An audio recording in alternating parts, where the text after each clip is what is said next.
Bonjour à tous et bienvenue sur mygsm.fr. Aujourd'hui je vais vous parler du HTC Desire HD, une grosse référence de HTC sortie pour concurrencer les iPhones, les Galaxy S et autres produits dernière génération.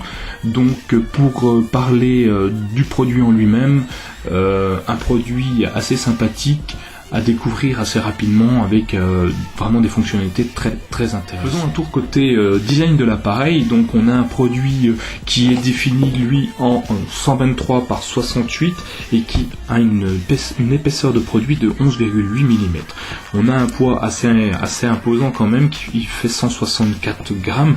Donc ce poids est dû vraiment au matériau utilisé pour le produit, donc un matériel alu à l'arrière du produit qui lui donne vraiment un aspect très luxueux, un produit très bien fini au niveau de tout ce qui est matériaux.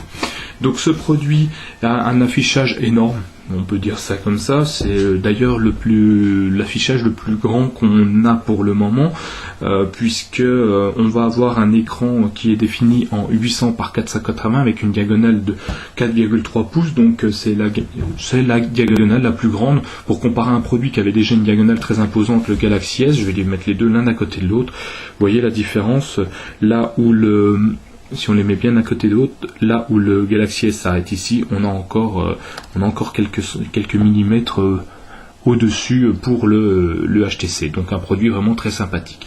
Petit bémol, l'écran du HTC est quand même moins bien défini au niveau de l'interfaçage. Enfin, l'écran est quand même moins net que sur le Samsung, puisqu'on a un Super AMOLED chez Samsung, on a un écran TFT classique sur le HTC. Donc c'est pas grave, puisque l'écran capacitif du HTC est quand même vraiment très intéressant. Donc c'est un écran multipoint, vous savez, on pince pour faire grossir, zoomer, diminuer. Donc le système d'écran nous permet vraiment d'avoir quelque chose de très intéressant. Nous avons pour ce produit-là une connectique assez intéressante aussi, puisqu'il utilise comme bon nombre de smartphones une connectique micro USB, donc un jack 3.5 aussi, donc pour écouter la musique, parce que maintenant c'est très intéressant d'avoir un jack unique, donc un 3.5 pour mettre votre propre casque stéréo de votre baladeur MP3 ou de votre chaîne Hi-Fi, enfin ce que vous voulez. Il est aussi équipé d'une connectivité réseau 3G, 3G+, il possède du Wi-Fi et évidemment du Bluetooth en A2DP. Donc le Bluetooth A2DP toujours pour connecter des systèmes de casques stéréo Bluetooth ou des enceintes ou un véhicule. Voilà, au niveau du produit, nous avons, pour retourner sur le design, très peu de touches, donc on peut constater sur le côté le bouton volume chromé qui est assez joli, donc plus moins. Nous avons en dessous donc la connectique de charge, le connectique kit piéton, le micro. Sur la partie droite, aucun bouton visible. Sur la partie haute, nous avons le bouton on-off tout simplement. Sur la partie écran, aucun bouton, donc du tactile. Donc nous avons ici le bouton Home pour revenir au bouton principal, à l'écran principal. Nous avons le bouton menu pour paramétrer, régler tout ce qui est notification, personnalisation. Nous avons le bouton retour, la petite flèche, et le bouton recherche, donc qui nous permet de rechercher sur Google, dans le téléphone, dans les mails, enfin bref, partout.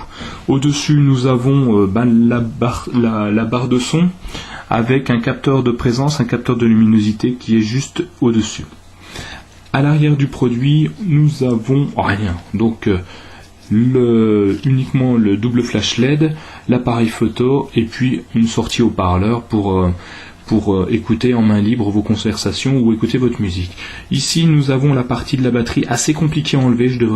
C'est peut-être le défaut du produit, très très compliqué à enlever, très dur, et j'imagine que si on l'enlève souvent, on risque de le casser. Et en dessous, nous avons en dessous de ça donc la partie où nous rajoutons la carte SIM et la carte micro SD. Donc pour info, on peut étendre notre mémoire jusqu'à 32 Go pour ce produit-là. Donc en parlant de mémoire justement, il est équipé d'une mémoire interne de 1,5 Go.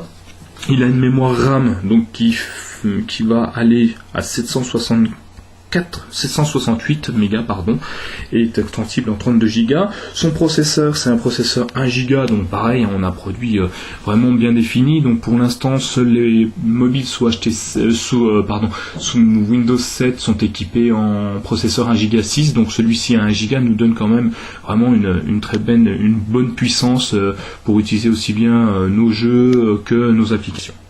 Le HTC Desir HD est aussi équipé d'accéléromètre, ce qui nous permet, comme dans beaucoup de téléphones, de passer du mode portrait au mode paysage. Donc je vais vous montrer dans un message par exemple, on va composer un message, donc ce qui nous permet donc juste en le faisant pivoter de passer du mode portrait au mode paysage, donc pour avoir un clavier plus grand, pour avoir ses photos en plein écran, pour pouvoir regarder un film, bref, un produit une fonction que tous les produits ont actuellement, puisque plus qu'intéressante avec le côté internet, donc ce qui nous permet de passer du mode portrait au mode paysage dans internet, d'avoir donc un affichage qui est quand même beaucoup plus sympathique, puisque la diagonale est en 800, l'écran est en 800, donc autant profiter d'une taille d'écran, une belle taille d'écran. Nous avons aussi un compas numérique, comme je vous ai dit tout à l'heure, il est équipé de capteurs de proximité. Ce qui est intéressant dans ce produit-là, ça va être le mode photo. On a un mode photo qui est plutôt intéressant, donc je clique sur le mode appareil photo. L'appareil photo, je vais vous refaire un petit test avec mon lapin, comme d'habitude. Donc pour pouvoir faire une photo, on a toutes les fonctionnalités qui sont sur le côté. C'est ce que je vais regretter, pas de vrais boutons pour prendre la photo. Donc souvent les nouveaux appareils ont oublié le mode photo. Ils nous rajoutent des boutons tactiles pour ça, et ça, je trouve ça un peu dommage. Donc pour faire la photo, on clique simplement ici, vous voyez, il fait le point tout seul, donc il a un autofocus, il a un double flash LED comme je vous ai dit tout à l'heure, et l'appareil photo est surtout à 8 millions de pixels, donc je rebouge un petit peu, vous voyez, il nous fait le point directement, il a un détecteur de visage aussi, donc j'appuie, hop, il nous fait le point et il nous prend la photo. Donc assez sympathique à utiliser. C'est vraiment des produits d'exception au niveau de la photo. J'étais assez bluffé par ce produit. Donc je vais vous montrer à quoi ressemble une photo. Donc ici, une fois que la photo est prise, je clique ici, ça me permet d'accéder donc aux différentes photos prises. Bien sûr pas celle que je vous ai montrée. Voilà, on peut zoomer, vous voyez, très facilement sur le produit en double point, donc multipoint. On peut donc, comme je vous ai dit tout à l'heure, passer de l'accéléromètre de mode paysage au mode portrait. Bref, un produit qui est assez exceptionnel en termes de photo. On peut passer du mode photo au mode vidéo juste en cliquant sur un bouton. Voilà. Paramétrer le flash automatique, pas de flash, et puis avoir des petites fonctionnalités au niveau de la photo pour retoucher, mettre en niveau de gris, vintage, donc sépia et compagnie, donc juste avec ce bouton là. Voilà, au niveau de la photo c'est pas très compliqué, on a le zoom qui est juste là, qu'on peut descendre, vous voyez, tac, voilà, je vais faire comme ça, je reprends la photo de mon petit lapin, voilà, la photo est prise. Donc il ne reste plus qu'à l'envoyer, à la faire sauvegarder sur un ordinateur ou à l'imprimer en Bluetooth ou en Wi-Fi si vous avez l'imprimante qui va bien. Donc voilà, au niveau de la photo, on a un très bon produit. La vidéo est également intéressante puisqu'elle est en HD. C'est un des rares produits à avoir de la HD. Il y en a quelques-uns, mais ça ne court pas encore les rues. Il nous fait des belles vidéos puisque c'est en 720 images secondes, donc c'est quelque chose d'assez intéressant. Donc je vous ai montré tout à l'heure la retouche de photos directement depuis le produit. Qu'est-ce que je peux vous dire d'autre sur ce produit-là ? C'est un produit qui tourne sous Android, comme beaucoup de produits actuellement, en Froyo 2.2, donc vendu en Froyo 2.2 avec l'interface HTC Sense, comme vous pouvez le constater, donc propre à HTC, qui lui donne un petit peu un côté sympathique au niveau des widgets et applications autres et utilisation du produit. Le côté batterie, alors assez surpris pour l'instant puisqu'on a une batterie qui est en 1230 mAh je crois, et donc qui nous donne une batterie qui peut durer, alors moi elle me dure 2 jours à peu près, donc là je l'ai chargé hier soir, je l'utilise depuis ça fait au moins 5 heures que je l'utilise, vraiment beaucoup, et pour l'instant ça va, donc j'étais assez étonné. Alors ça se décharge plus ou moins vite suivant ce que vous utilisez. Si là j'utilise le Wi-Fi, là elle va se décharger très vite, le Bluetooth décharge très vite, la 3G aussi, l'internet, les vidéos. Donc par contre s'il est en mode veille, il va tenir assez longtemps. Alors j'ai fait le tour du produit, maintenant je vais vous montrer un petit peu les menus, les applications, les interfaces. Le HTC Désir HD donc ne déroge pas à la règle et vous permet de personnaliser complètement vos différentes pages, donc plusieurs pages qui nous permettent d'afficher nos widgets, nos raccourcis, nos applications. Donc comme tous les Android, nous pouvons d'un seul geste supprimer un widget et en rajouter un. Donc par exemple, si j'ai envie de supprimer le calendrier, j'appuie quelques secondes dessus, voilà, il passe en surbrillance et on va le glisser donc dans le mode supprimer qui est juste en dessous. Donc je descends et je fais supprimer, tac, voilà. Donc le widget, l'emplacement du widget est vide, donc on peut rajouter ce qu'on veut maintenant. Alors si je veux rajouter un nouveau widget, j'appuie quelques secondes sur l'écran, je vais aller dans thème, fond d'écran, widget, voilà, je remets en arrière, je vais aller dans widget, voilà, et là j'ai tous les widgets qui sont préinstallés dans le produit, donc les agendas, l'Android Market, le calendrier, je vais mettre par exemple Android Market, tac, je clique là, et voilà, j'ai le widget Android Market qui va apparaître, donc qui me donnera en accès direct les dernières nouveautés de Market, qui me permettra juste de cliquer dessus pour télécharger ou voir l'application.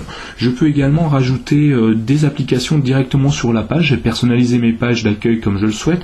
Donc pour ce faire, plusieurs solutions. La plus simple, vous allez dans menu, juste ici, vous sélectionnez l'application que vous souhaitez. Donc si je veux par exemple Twitter en raccourci sur ma page d'accueil, j'appuie quelques secondes sur le logo Twitter et voilà, je le glisse où je veux. Donc Twitter, c'est un raccourci uniquement. Donc je veux supprimer le raccourci puisqu'il ne m'est plus utile. Je clique quelques secondes dessus. Je vais y arriver. Je clique donc quelques secondes dessus et je le glisse sur supprimer. Voilà, j'ai supprimé mon widget sur la page d'accueil. Donc on peut faire ça sur toutes les pages. Si je souhaite déplacer... alors je vais supprimer un autre widget, et je vais supprimer celui-ci pour l'instant. Si je souhaite déplacer un widget que j'ai mis ou un icône que j'ai mis sur une page, il suffit de cliquer quelques secondes dessus, l'approcher au bord et le glisser. Donc là, on voit pas, donc je suis passé du premier écran au deuxième écran. Je recommence, je glisse. Et voilà, donc j'ai déplacé mon widget en un seul clic. Alors je peux évidemment le refaire, appuyer simplement sur la page principale. Donc ça c'était au niveau widget, application, interface. Donc vous voyez aussi ces produits-là fonctionnent avec, contrairement à l'iPhone, avec des fonds d'écran animés. Vous voyez derrière les petites bulles bouger. Alors on peut changer nos fonds d'écran comme on souhaite. Alors plusieurs solutions aussi. On appuie sur l'écran et puis je peux aller sur fond d'écran HTC Sense juste ici. Et puis là j'ai un menu déroulant qui apparaît, donc fond d'écran HTC, fond d'écran actif, donc les fonds d'écran animés, et puis galerie, donc si vous avez pris une photo, vous souhaitez la mettre en fond d'écran. Donc je vais prendre le fond d'écran actif, et là une liste de fonds d'écran animés sont disponibles, donc je vais en prendre un, voilà, par exemple celui-ci, tac, je clique dessus, et il va se mettre donc en fond d'écran, ici, juste là. Donc c'est des fonds d'écran animés, vous voyez, ils progressent. Donc on peut en trouver des tonnes à télécharger sur internet, gratuit, payant, peu importe, c'est vous qui choisirez les applications que vous souhaitez.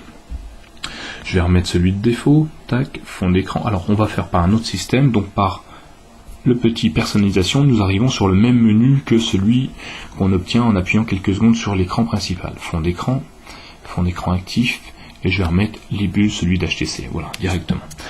Donc nous avons pour ce produit aussi, comme tous les Android, la barre des notifications qui est juste là-haut, qui nous permet d'avoir toutes nos notifications, donc par exemple que je suis en Wi-Fi, que je suis en silencieux, que j'ai du réseau, l'heure, la date, la batterie, et puis on a juste à la faire défiler comme ceci pour avoir accès aux applications qui sont en cours d'activation, enfin qui sont en fond de tâche, voilà, c'est ce que je cherchais. Donc si je veux les effacer parce que la tâche ça prend beaucoup de place, on a des applications qui nous permettront de vider ça, donc je vous expliquerai dans un prochain tutoriel comment faire.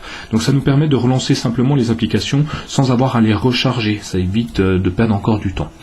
Nous avons la possibilité donc de téléphoner, ce qui est évident, donc directement le mode téléphone, juste ici, nous voici donc avec le téléphone classique qu'on peut obtenir sur tous les autres tactiles.